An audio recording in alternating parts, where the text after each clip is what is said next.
Assalamualaikum warahmatullahi wabarakatuh. Perkenalkan, nama saya Junalia dari kelas PBIB 2018. Saya akan menjelaskan bab 8 analisis strukturalisme genetik dan statistik. Halaman 141 sampai 144, buku kedua. Selama bertahun-tahun, saya telah mempelajari literatur dengan bantuan metode yang saya sebut strukturalisme genetik. Namun sampai saat ini saya belum pernah mencoba mengaplikasikan pada puisi. Batasan ini sering dikritik, tetapi saya selalu mengakui dengan menunjukkan bahwa penyelidikan suatu wilayah yang sangat berbeda dengan tempat saya yang bekerja selama bertahun-tahun membutuhkan upaya yang cukup besar. Untuk alasan eksternal, saya tidak pernah bisa melakukan investigasi seperti itu. Seperti dalam studi tentang karya-karya prosa atau fakta sosial pada umumnya, di sini juga pertama-tama harus mengisolasi struktur global yang signifikan, di mana struktur formal, parsial, atau lebih ketatnya didirikan, dan atas dasar mana struktur tersebut harus mempelajarinya. Berkenaan dengan puisi, struktur non-semantik atau sintaksik, fonetik, sosialistik, dan lain-lain mungkin sangat penting dan menentukan. Ini mengatakan untuk pertama kali saya mengambil studi tentang sejumlah teks puisi. Betapa terkejutnya saya, penggunaan metode strukturalis genetik segera terbukti lebih bermanfaat daripada yang berani saya harapkan untuk mengisolasikan kemungkinan metode strukturalisme genetik di bidang ini. Di sini saya akan menyajikan analisis profesor dari sebuah puisi oleh Saint John Peirce. Saya mengatakan profesor karena prinsip dasarnya metode saya adalah bahwa seseorang tidak boleh memulai dengan detail, tetapi dengan metode sebuah karya yang komprehensif dan integral. Dalam hal ini, kesatuan teks kemungkinan besar terdiri dari sebuah puisi dalam buku atau banyaknya buku. Mengingat kesulitan tambahan dalam menganalisis teks puisi, tampak mungkin dan berguna untuk menyelidiki model semantik puisi demi puisi sebelum mendekati model komprehensif dan koleksi. Karena kurangnya kolaborator yang berspesialis dalam linguistik, saya juga ingin menunjukkan bahwa analisis yang akan saya sajikan jelas bersifat parsial dan hanya merupakan awal dari sebuah pendidikan. Tetapi tetap saja ini tampak cukup menarik dan saya harap ini akan dapat mulai diskusi yang bermanfaat. Sebelum melanjutkan ke analisis itu sendiri, saya ingin menjelaskan beberapa poin metodologis strukturalisme genetik. Seperti yang telah saya gunakan sejauh ini mengandalkan 1. Mengungkapkan model semantik global suatu karya yang bentuknya merupakan skema sistem hubungan global antara manusia dan antara mereka dan alam semesta.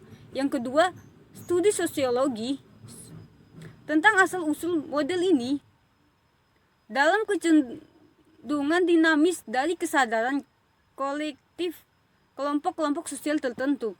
Yang ketiga, peluasan struktur semantik global ini ke dalam kumpulan struktur formal yang parsial dan lebih ketat pada sebuah tingkatan yang melibatkan studi tentang teks tertulis.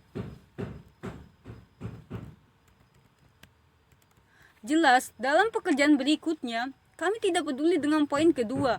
Pendidikan sosiologi hanya bisa menyangkut total karya penulis dan akan membutuhkan studi bertahun-tahun. Untuk alasan yang disebutkan, kami juga tidak akan membahas poin ketiga. Apa saja yang usulkan di sini hanyalah Apa yang saya usulkan di sini hanyalah untuk menggambarkan model semantik komprehensif dari sebuah puisi oleh Saint John Peirce dan beberapa struktur persial semantik dan sintaksis. Di sini pertama-tama adalah teksnya. Irama kebanggaan menurut pagi, hari yang merah, kura-kura yang berguling di sepanjang selat seperti bintang coklat, dan raya membentuk mimpi yang penuh dengan kepala anak-anak. Jadilah seorang pria yang bermata tenang, yang tertawa. Pada pendiam yang tertawa di bawah sayap alisnya yang tenang, penerbangan yang sempurna, dan dari tepi bulu mata yang tidak bergerak, dia kembali ke hal-hal yang telah dia lihat. Meminjam jalur laut penipuan dan batasan bulu mata yang tak bergerak. Dia telah membuat kita lebih dari satu janji pulau.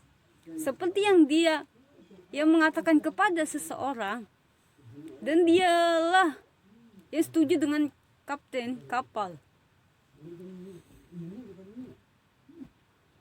Model global alam semesta puisi ini tampak dibangun di sekitar gagasan bahwa nilai kosmis dan kemanusiaan berada dalam struktur spasial yang secara eksternal tidak bergerak, yang mengandung dan kemungkinan adanya gerakan nyata. Sintaksis antasintesis dan dinamis inilah yang memastikan seseorang atas masa lalu dan masa depan. Ide ini dapat ditemukan baik dalam teks secara keseluruhan maupun dalam elemen individual. 3 kalimat pertama menggabungkan istilah yang menyalakan pergerakan ke yang menyalankan.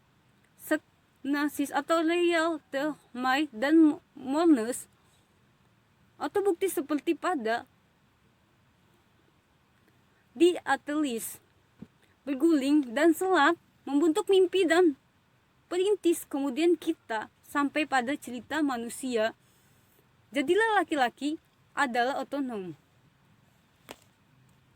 Norma dan bagian dari kalimat yang terkait dengan kualifikasi berikut untuk menjadi seorang pria. Seseorang harus menjadi pria bermata tenang yang tertawa.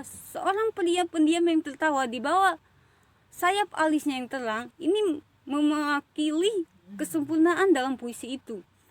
Kata sayap telah mempersiapkan kita untuk gambaran terbang.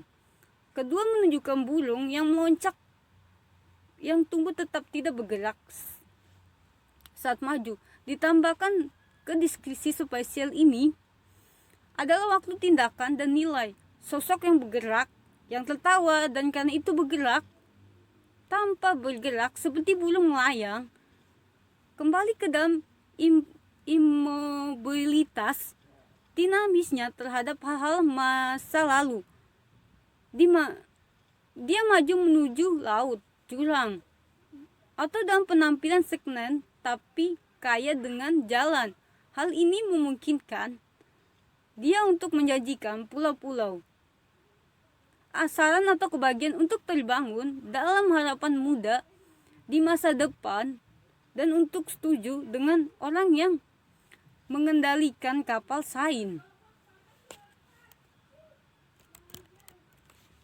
Mikrostruktur sekarang beralih ke struktur parsial dan formal. Dalam arti sempit dari kata tersebut, saya telah mampu mengisolasi beberapa dengan saya yang saya terbatas kompetensi.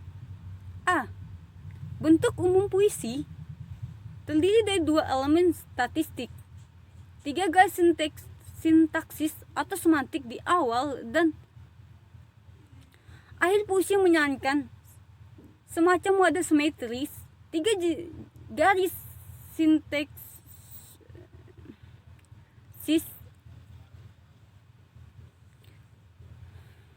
semantik di awal dan di akhir puisi menyarankan sebagai semacam wadah simetris, statis, dan teratur. Baris-baris ini membandingkan elemen teks yang jauh lebih luas dan lebih hidup, dipisahkan terlebih lagi oleh tanda kurung yang akan saya kembalikan di struktur formal ini. Tentu saja homo atau logos dengan struktur semantik global, kompresif, imobilitas yang mengandung gerakan, membuat yang terakhir mungkin dan valid meskipun selalu tunduk pada ruang yang tak bergerak. B. Kedua kelompok dari tiga proposisi di awal dan di akhir puisi ini kemudian membentuk elemen statistik puisi tersebut. Di dalam masing-masing kelompok ini, bagaimanapun ada gerakan dan perkembangan. Pertama, gerakan spesial masing-masing adalah penurunan, gerak maju horizontal, dan penerbangan menuju. Sekian penjelasan dari saya. Terima kasih. Wassalamualaikum warahmatullahi wabarakatuh.